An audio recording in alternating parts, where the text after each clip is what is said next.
Caste feeling అన్న దాని మీద అసలు ఫుల్ యాంటీ అని విన్నాను. అసలు ఏంటి దాని మీద మీ ఒపీనియన్? అంటే అంటే మన బేసిక్గా ఇండియన్ కల్చర్ ఒక 50-60 ఏళ్ళు వెనకబడి ఉంది. సో ఈ కాస్ట్ ఫీలింగ్ ఉంది చూసారా, అది బ్రెయిన్ అంటే చాలా చిన్న థింకర్స్ ఉంటారే వాళ్ళకు ఉండేది. మేధావులకి ఎవరికి కాస్ట్ ఫీలింగ్లు ఉండకూడదు. కాస్ట్ ఫీలింగ్లు, ఫ్యాన్ ఫాలోయింగ్లు, ఫ్యాన్స్, రిలీజన్ ఫీలింగ్లు, ఏరియా ఫీలింగు, జిల్లా ఫీలింగ్లు, ఇవన్నీ ఉంటాయి. ఇవన్నీ పనికిరాని ఫీలింగ్లు. It will not take you anywhere. నేను మా ఇంటి పేరు కులం పేరు ఏమి ఉండవు నాకు. నేనే కాదు, నాకు తెలిసి చంద్రబాబు నాయుడు, రాజశేఖర్ రెడ్డి, జగన్మోహన్ రెడ్డి గారు, కేసీఆర్ గారు, వీళ్ళందరూ కూడా రావులు, రెడ్లు, నాయుడులు ఇవి తీసేయాలి. గవర్నమెంట్ ఉండేవాడు ఎవడో పెట్టుకోకూడదు.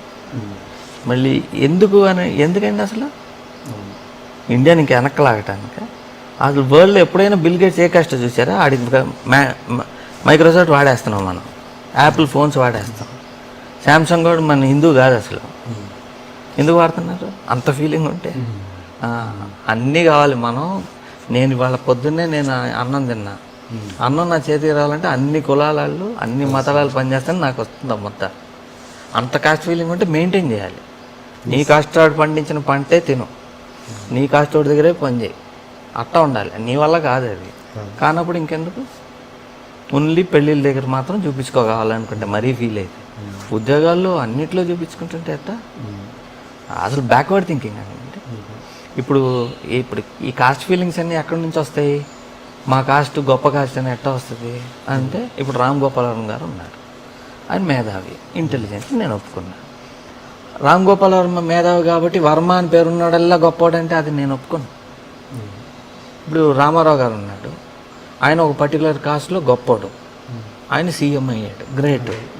కాబట్టి ఆయన కాస్ట్లో ఉన్న మేమంతా గ్రేట్ అంటే ఆయన గ్రేట్, నువ్వు కాదు. సేమ్ ఇది చిరంజీవి గారి ఫ్యాన్స్ ఉంటారు, చిరంజీవి గారు గ్రేట్, ఎస్ నేను ఒప్పుకుంటా, చిరంజీవి గారు చాలా గ్రేట్, కష్టపడి పైకి వచ్చాడు, సూపర్ డాన్సర్, సూపర్ ఎంటర్టైనర్, ఆయన గ్రేట్. ఆయన ఫ్యాన్స్ కాబట్టి మేము గ్రేట్ అంటే నువ్వు గ్రేట్ కాదురా, ఆయనే గ్రేట్. ఎప్పుడు వస్తుంది ఈ ఫీలింగ్ అని అంటే, నాన్ అచీవర్స్ వచ్చినప్పుడు. ఈడేమి సాధించలేడు కాబట్టి నేను ఆయన ముట్టుకున్నా కాబట్టి నేను గ్రేట్. నేను మహేష్ బాబు ఫ్యాన్ని, మహేష్ బాబు గ్రేట్ కాబట్టి నేను గ్రేట్, ఇది వస్తుంది. మా కులం పలానా వాడు గ్రేట్ కాబట్టి నేను గ్రేట్. నువ్వేంటి? నువ్వు సాధించడానికి ఏమీ లేనప్పుడే నువ్వు పలానా హీరో వెనక ఫ్యాన్ అవుతావు, ఒక కులాన్ని పట్టుకుని వేలాడుతావు, ఒక రాజకీయ నాయకుని పట్టుకుని వేలాడుతావు. అందరూ మీడియాకర్ సబ్స్టాండర్డ్ జీవులు అనమాట, మనుషులు కాదు వాళ్ళు. ఫీలింగ్ ఉండేవాళ్ళు. మా అబ్బాయి ఉన్నాడు, మా అబ్బాయిని మీరు అడగండి ఏం కాస్టో తెలియదు అది. మీ ఈ కుటుంబం ఎంత? ఇప్పటి మీరు చైల్డ్హుడ్లో సిస్టర్ అనాథాశ్రమంలో చేశారు. నాకు ఒక అక్క, ఒక చెల్లి అండి. చెల్లి. అక్క మా ఊర్లో ఉంటుంది, చెన్నై. అప్పటి నుంచి మీరు కాంటాక్ట్ ఉన్నారా? అనాథాశ్రమంలో వేసినప్పటి నుంచి వెళ్ళి చూసేవాడిని. ఇప్పుడు ఇక్కడే ఉంటుంది. ఎందుకు వేయాల్సిన పరిస్థితి ఏంటి అంటే, మా ఫాదర్ పోయినాక మా ఫ్యామిలీని ముగ్గురు చుట్టాలు పంచుకున్నారు.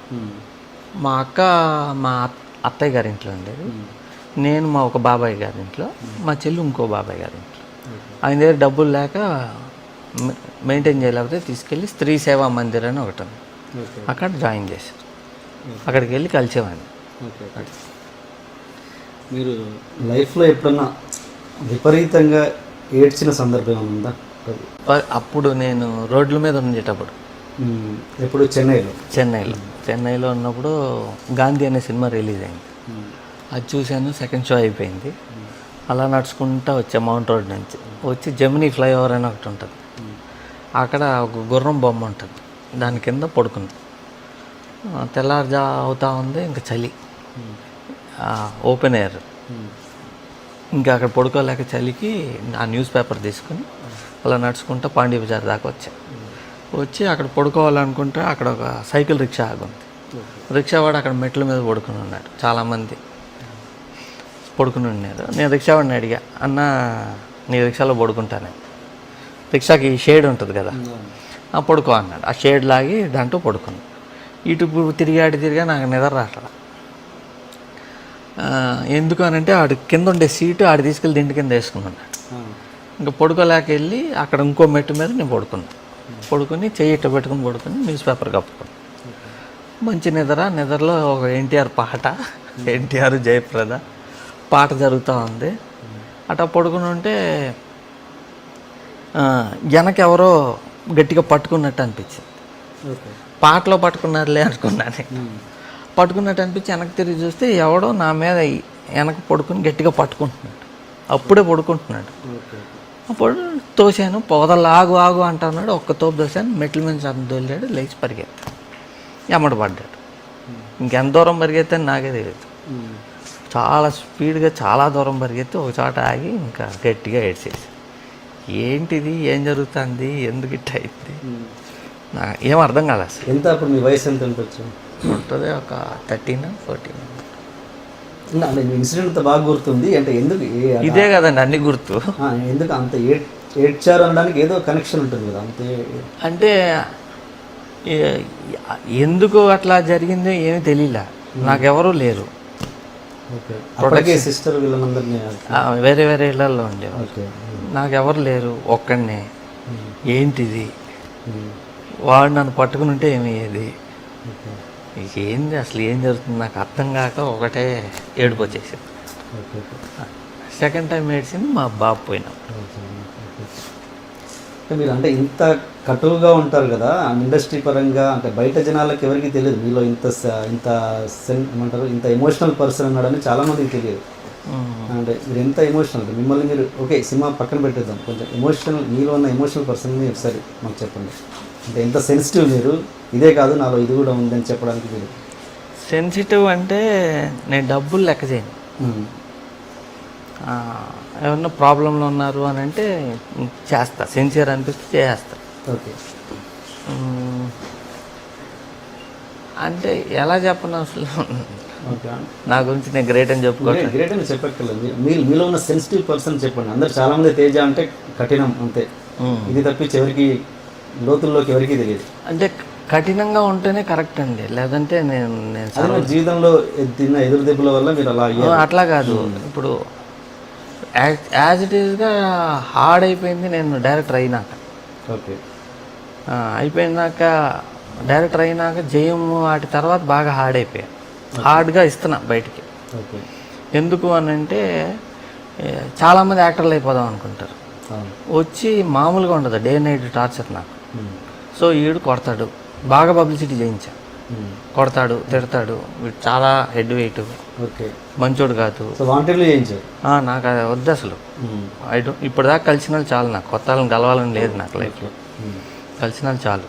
కొత్త వాళ్ళు వచ్చి నాకు రాత్రి పగల నిద్ర లేనియకుండా మా గోడలు దూకొచ్చేసి, ఓ మాకైతే ఓ నువ్వు సుధాకర్ రెడ్డి కొడుకు నితిన్కి అయితే ఇస్తావు, నాకు నచ్చినోడికి ఇస్తున్నా కదా. ఓ అంటే కొత్త వాళ్ళకి బ్యాక్గ్రౌండ్ లేని వాళ్ళకి ఎవరా ఆ ఊరిని అబద్ధాలా, ఇవన్నీ ఎందుకు, నేను ఎందుకు ఆన్సర్ ఇవ్వాలి? బ్యాక్గ్రౌండ్ లేని వాళ్ళకి ఇస్తారు, సపోర్ట్ చేస్తావు అనుకుంటే నువ్వేమో మళ్ళీ ఫిలిం ఫ్యామిలీస్ వాళ్ళకే ఇస్తున్నావు. నాకు నచ్చినోడికి ఇస్తా, నాకు కుదిరినోడికి ఇస్తా, నా ఇష్టం అది. సో నన్ను ఎక్కువ క్వశ్చనింగ్ చేయటం మొదలెట్టేటప్పటికి నాకు చిరాకు వచ్చి, సో మీకు మీరుగా మారారు. అట్లా చేసేస్తుంది వరల్డ్. ఉదయ్ కిరణ్ అంటే మీరు, ఆయన కూడా ఆయన ఏంటి మీరు పెట్టిన మొక్క ఆయన. సో ఆయన చనిపోయినప్పుడు వెళ్ళారా మీరు? వెళ్ళారు. అంటే అలాంటి నటుల గురించి, అంటే అలాంటి సెన్సిటివ్గా ఉన్న నటుల గురించి అలా చిన్న మీ సందేశం ఏంటి? అంటే అట్లా సూసైడ్ చేసుకోవటం సెన్సిటివ్ కాదండి నా లెక్కలో. ఓకే. వాళ్ళు నిజంగా సెన్సిటివ్ అయితే బాగా ఆలోచించాలి కదా. Sensible or sensitive people will think. ఆలోచన లేని వాళ్ళు, మూర్ఖంగా ఉండేవాళ్ళే అలా చేస్తారు. అది ఇడియాటిక్ అసలు. సూసైడ్ చేశాడు, చేసుకున్నాడు, ఏం సాధించాడు? ఏమైనా సాధించాడా? ఏమీ లేదు. చూసిన వాళ్ళు, అక్కడికి వచ్చిన వాళ్ళందరూ కొంతమందిని తిట్టారు, కొంతమందిని పొగిడారు తప్ప వాట్ డిడ్ యు అచీవ్? ఒకటే, సూసైడ్ చేసుకోవటం వల్ల ఏమీ సాధించలేదు, ఎవరు సాధించలేదు.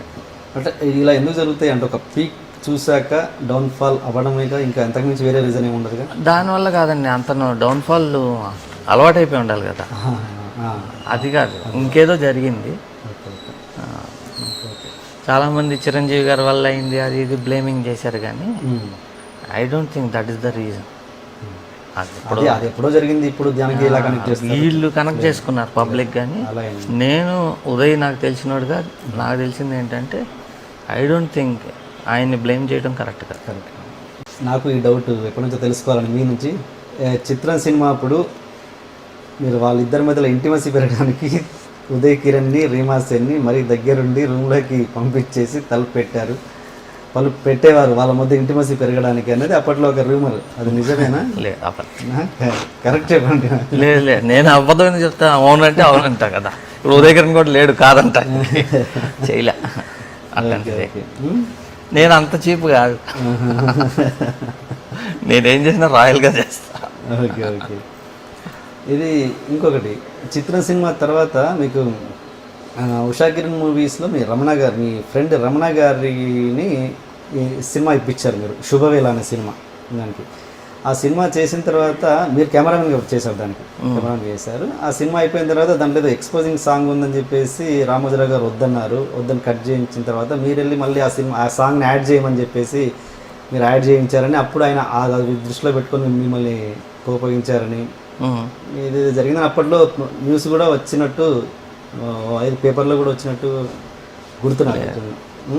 అది జరగలేదంటారా? ఆ టైంలో ఛాన్స్ లేదా? నేను చాలాసార్లు కలిసే కదా తర్వాత కూడా. మరి అంత గొప్ప సక్సెస్ ఇచ్చాక, అంత చిన్న బడ్జెట్లో అంత గొప్ప సక్సెస్ ఇచ్చడం అనేది మామూలు విషయం కాదు. ఇచ్చాక కూడా మళ్ళీ ఉషా కిరణ్లో మీకు సినిమా ఎందుకు లేదు? నేనే కాదండి, దాంతో నువ్వే కావాలి తీసిన విజయభాస్కర్ గారు జైలు. వాళ్ళది ఓకే, వాళ్ళది వేరు, మీది వేరు. మీదంటే మరీ చిన్న. ఆనందం అని తీశాడు సినిమా. ఇట్లా అవన్నీ పెద్ద సినిమాలు అయిపోయాయి, మీతో కంపేర్ చేసుకుంటే పెద్ద సినిమాలు అవి. లేదండి చిన్నయ్యే, తర్వాత చాలా తీశారు. మరి 18 లక్షల మీరు పెట్టింది? 40 40 లక్షలు. 40 లక్షలు అన్నది చిన్న బడ్జెట్ అప్పుడు. అంతే తప్పించి మీ మధ్యలో ఏం జరగలేదు. సాంగ్ కట్ చేయడం అన్నది అసలు రూమర్ లేదు. సెన్సార్ ప్రాబ్లం అయితే వచ్చింది, కానీ దానికి నాకు సంబంధం లేదు అసలు. ఏదో ఎక్స్పోజింగ్ సాంగ్ విషయంలో? ఎక్స్పోజింగ్ కాదు, ఏదో అయింది, నాకు అసలు కనెక్షన్ లేదు అసలు. Okay okay. అది నువ్వు డైరెక్టర్ ఒక అతను, ప్రొడ్యూసర్ వాళ్ళు, నేను ఎవరిని బయట ఉండి వెళ్ళి చేయడానికి. మీకేంటి రమణ మీద అంత పాజిటివ్ ఇది అంటే అతను సినిమా ఇప్పించారు? అతనని కాదండి, ఎవరికైనా నా వీలున్నంత వరకు హెల్ప్ చేస్తుంటా. అలా ఎంతమందికి ఇప్పించారు డైరెక్షన్? చాలా మంది. ఎందుకు చెప్పండి, పర్లేదు. ఇప్పించినప్పుడు తెలుసుకుంటామ్మా, మేము కూడా వాళ్ళకు గుర్తుంటే వాళ్ళకి. మీలో ఎక్కువ నచ్చే అంశం ఏంటంటే మీ ప్రతి సినిమాకి కూడా తెలుగు పేర్లే పెడుతున్నారు ఫస్ట్ నుంచి ఇప్పటివరకు. నాకు తెలిసి ఇంగ్లీష్ పేరు ఎక్కడ పెట్టలేదు మీరు కదా? పెట్టలేదు. అండ్ మీరు కొంతవరకు మీరు ఒక ఫాంట్ ఫాలో అయ్యారు ఫస్ట్ నుంచి. నువ్వు నేను చిత్రం అంతా ఒక ఫాంట్ మెయింటైన్ చేశారు. మధ్యలో అది బ్రేక్ అయిపోయింది, ఎందుకు? రీజన్ ఏంటి? సెంటిమెంట్స్ మీరు కూడా నమ్ముతున్నారా? నేను నమ్మగానే అందరూ చుట్టుండే వాళ్ళు తినేస్తుంటే సరే కానివ్వండి అని మారుస్తుంటా. అంతేనా? అంతే. ఈసారి అదే పెడతా నెక్స్ట్ సినిమాకి. Very good. For more videos, please subscribe to iDream. Hi, this is Sai Kripa, strength coach. For more videos, please subscribe to iDream. And more videos, please subscribe to iDream Media. Hi, I'm Sirisha Reddy, fashion designer. Please subscribe to iDream Media. For more videos, please subscribe iDream Media. Please do subscribe to iDream. Hello అందరికీ నమస్కారం, నేను మీ getup Srinu. Please subscribe to iDream Media. iDream అంటే నా కళల ఛానల్ను subscribe చేసుకున్న నోరు తిరుగుతలేదు, మీరైతే గంట గుర్తు కొట్టండి.